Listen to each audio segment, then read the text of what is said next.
আজ আপনাদের সঙ্গে শেয়ার করব বেগুন ও ডিম দিয়ে খুবই সুন্দর একটা রেসিপি। এই রেসিপিটা একেবারে নতুন রেসিপি, খেতে ভীষণ ভালো লাগে। আসসালামু আলাইকুম, সবাই কেমন আছেন? আশা করছি সকলে ভালো আছেন। তো চলুন কথা না বাড়িয়ে রেসিপি শুরু করি। এখানে দেখুন বেগুন কেটে নিয়েছি মিডিয়াম সাইজের দুটো। বেগুনগুলো এভাবে একটু গোল গোল করে কেটে নিতে হবে, হালকা একটু মোটা রেখে। আর এখানে আমি 3টে ডিম সেদ্ধ করে তারপরে খোসা ছাড়িয়ে ডিমগুলোকে 2 টুকরো করে কেটে নিয়েছি। আর কিছুটা নিয়েছি টমেটো। এবার এখানে দেখুন বেগুনগুলো আমি একটা প্লেটে তুলে নিচ্ছি। সম্পূর্ণ বেগুনগুলো তুলে নিলাম। এবার বেগুনের মধ্যে দিয়ে দিলাম হাফ চা চামচ লবণ, আর হাফ চা চামচ হলুদ গুঁড়ো, আর দিয়ে দিচ্ছি এখানে হাফ চা চামচ মরিচের গুঁড়ো। এবার মশলাগুলোকে বেগুনের সঙ্গে খুব ভালোভাবে হাত দিয়ে মেখে নিতে হবে। এই কাজটা হাত দিয়ে করে নিতে হবে। খুব সুন্দর করে একটু সময় নিয়ে মেখে নেবেন, তাহলে মশলা খুব ভালো মতো বেগুনে মাখানো হবে, আর বেগুনগুলো খেতেও খুব ভালো লাগবে। একঘেয়েমি বেগুনের রেসিপি ছেড়ে এই রেসিপিটি একবার রান্না করে খেয়ে দেখবেন, স্বাদ কিন্তু মুখে লেগে থাকবে। আর একবার রান্না করে খেলে আপনারা বারবার রান্না করবেন। দেখুন মশলা খুব ভালোভাবে বেগুনে মেখে নিয়েছি, সাইডে রেখে দিলাম। এবার মিক্সার জারে নিয়ে নিলাম 3টে কাঁচা মরিচ, দিয়ে দিচ্ছি মিডিয়াম সাইজের একটা পেঁয়াজ। এবার আমি সামান্য পরিমাণে একটু পানি দিয়ে দিচ্ছি। পানি দিয়ে মশলাটাকে একটু বেটে নেব। তো এখানে আমি মিক্সিতে বেটে নিচ্ছি, আপনারা চাইলে কিন্তু শিলনোড়াতেও বেটে নিতে পারেন। তো মশলাটা বেটে আমি সাইডে সরিয়ে রেখেছি। গ্যাস অন করে একটা কড়াই দিয়ে দিলাম, দিয়ে দিচ্ছি এখানে সর্ষের তেল। এখানে প্রায় 1.5 টেবিল চামচ মতো তেল দিয়েছি। এবার প্রথমে তেলটাকে খুব ভালোভাবে গরম করে নেব। তো এখানে আমি সর্ষের তেলে রান্না করছি, আপনারা চাইলে কিন্তু সর্ষের তেলের পরিবর্তে সয়াবিন তেল দিয়েও রান্না করতে পারেন। দেখুন তেল গরম হয়ে গিয়েছে, এবার আমি এখানে একে একে বেগুনগুলো দিয়ে দিচ্ছি। তো এখানে আমি প্রথমে 5 পিস দিয়ে দিলাম। এবার বেগুনগুলোকে মিডিয়াম আঁচে একটু ভেজে নেব। খুব বেশি কিন্তু কড়া করে ভাজবো না, হালকা করে উল্টে পাল্টে ভেজে নেব। দেখুন এক পাশ হালকা একটু ভাজা হয়েছে, উল্টে নিয়েছি। যারা ভিডিওটি ইউটিউব চ্যানেল থেকে নতুন দেখছেন, প্লিজ চ্যানেলটা সাবস্ক্রাইব করে চ্যানেলের সাথেই থাকবেন। আর যারা ফেসবুক পেজ থেকে ভিডিওটি দেখছেন, একটা লাইক দিয়ে পেজটা ফলো করে রাখবেন। তাতে করে আমি যখনই ভিডিও আপলোড করব, সবার আগে আপনারা নোটিফিকেশান পেয়ে যাবেন। সময় সুযোগ বুঝে আপনারা ভিডিওটি দেখে নিতে পারবেন। দেখুন বেগুনগুলো কিন্তু হালকা করে ভেজে নিয়েছি, এবার আমি তুলে নিলাম। বাকি যে বেগুনগুলো ছিল সেগুলো ভেজে প্লেটে তুলে নিয়েছি। এবার আমি ওই তেলের মধ্যে কেটে রাখা ডিমগুলো দিয়ে দিচ্ছি। তো ডিমের কুসুমের দিকটা আমি নিচের দিকে দিচ্ছি, এভাবে দিলে কিন্তু কুসুমগুলো বেরিয়ে যাবে না, সুন্দর মতো ভাজা হবে। তো এখানে সম্পূর্ণ ডিমগুলো দিয়ে দিলাম, হালকা করে একটু ভেজে নেব। দেখুন ডিমগুলো হালকা একটু ভাজা হয়েছে, এবার আমি সাবধানে উল্টে নিচ্ছি।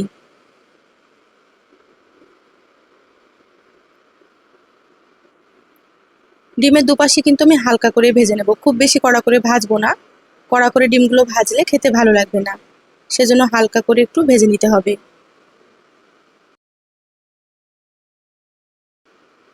দেখুন ডিমগুলো হালকা ভাজা হয়ে গিয়েছে, এবার আমি ডিমগুলোকেও তুলে নিচ্ছি।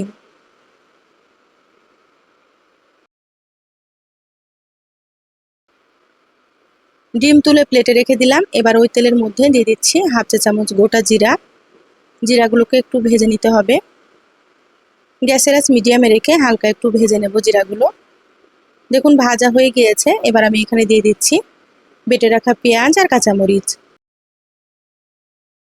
হাফ চা চামচ দিয়ে দিচ্ছি আদা বাটা, আর দিয়ে দিচ্ছি হাফ চা চামচ রসুন বাটা। এবার মশলাগুলোকে একটু ভেজে নেব, যাতে করে মশলার কাঁচা গন্ধটা চলে যায়। তো এইভাবে করে 2 থেকে 3 মিনিট ভেজে নিচ্ছি মিডিয়াম আঁচে। একটু নেড়েচেড়ে ভেজে নিতে হবে, নাহলে কিন্তু কড়াইয়ে লেগে যেতে পারে। তো এখানে তেলটা একটু কম মনে হচ্ছিল, আবারও 1 চামচ মতো আমি তেল দিয়ে দিলাম। আপনারা এখানে তেলের পরিমাণটা কিন্তু কম বেশি করে নিতে পারেন। আপনারা তো বেগুনের অনেক রকম রেসিপি খেয়েছেন, তো এই রেসিপিটা একবার খেয়ে দেখবেন, খেতে কিন্তু খুব সুন্দর হয়। দেখুন মশলাগুলো ভেজে নিয়েছি, এবার আমি এখানে দিয়ে দিচ্ছি কেটে রাখা টমেটো। তো এখানে আমি একটা বড় সাইজের টমেটো ছোটো ছোটো করে কুচি করে নিয়েছি। দিয়ে দিলাম স্বাদ মতো লবণ। প্রথমে যেহেতু বেগুন ভাজার সময় লবণ দিয়েছি, সেজন্য লবণের পরিমাণটা এখানে একটু কম দিতে হবে। দিয়ে দিলাম হাফ চা চামচ হলুদ গুঁড়ো, দিয়ে দিচ্ছি হাফ চা চামচ ধনিয়া গুঁড়ো, হাফ চা চামচ জিরা গুঁড়ো।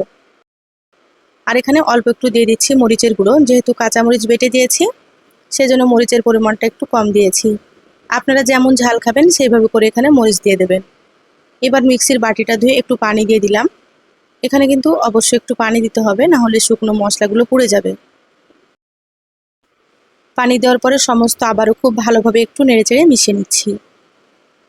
এখানে আমি যতটা পরিমাণে রান্না করছি সেই পরিমাপে মশলা দিয়েছি। আপনারা যদি এর থেকে বেশি রান্না করেন তাহলে মশলার পরিমাণ আপনারা বাড়িয়ে দেবেন। ঢাকা দিয়ে 6 থেকে 7 মিনিট মিডিয়াম আঁচে মশলা কষিয়ে নিয়েছি। দেখুন মশলা থেকে সুন্দর মতো তেল ছেড়ে দিয়েছে। এইভাবে কিন্তু একটু সময় নিয়ে মশলাটা কষাতে হবে। যত ভালোভাবে মশলা কষানো হবে রান্নাটা কিন্তু ততই বেশি ভালো লাগবে খেতে। এখানে আমি টমেটোগুলো সুন্দর করে একটু ম্যাশ করে নিচ্ছি। এভাবে একটু ম্যাশ করে নিলে খেতে ভালো লাগে। আপনারা চাইলে কিন্তু গোটা গোটাও রাখতে পারেন। এবার এখানে দিয়ে দিচ্ছি পরিমাণ মতো ঝোলের পানি। তো এখানে আমি 1.5 কাপ পরিমাণে পানি দিয়ে দিচ্ছি।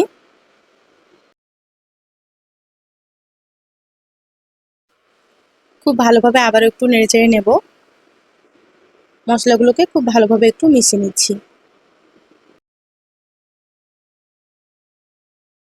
এবার ঢাকা দিয়ে ঝোলটাকে খুব ভালোভাবে ফুটিয়ে নিতে হবে। তো ঝোল ফুটে গেলে তারপরে আপনাদের সঙ্গে শেয়ার করছি।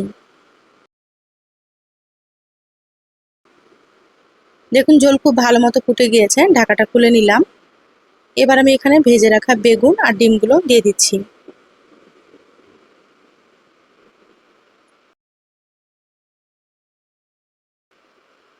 এখানে আমি সম্পূর্ণ বেগুন আর ডিমগুলো দিয়ে দিলাম। হালকা হাতে একটু নেড়েচেড়ে নেব। খুব বেশি নাড়াচাড়া করা যাবে না, না হলে কিন্তু ডিমের কুসুমগুলো বেরিয়ে যাবে।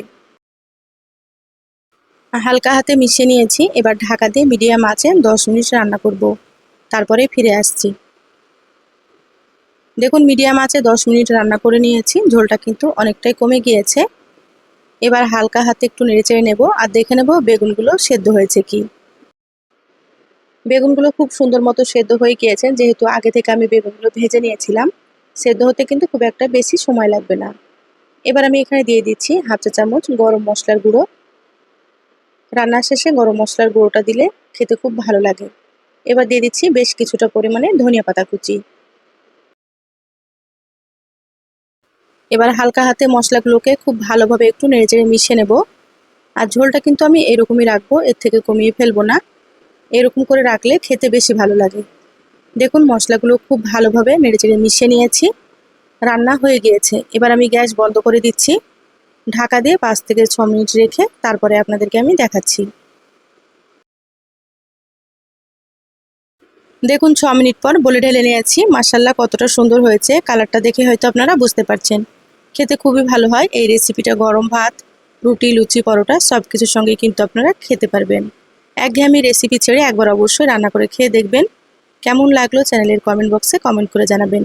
ভালো লাগলে একটা লাইক দিয়ে যতটা সম্ভব ভিডিওটা আপনারা শেয়ার করে দিবেন। সবাই ভালো থাকবেন, সুস্থ থাকবেন। ধন্যবাদ সবাইকে। আল্লাহ হাফেজ।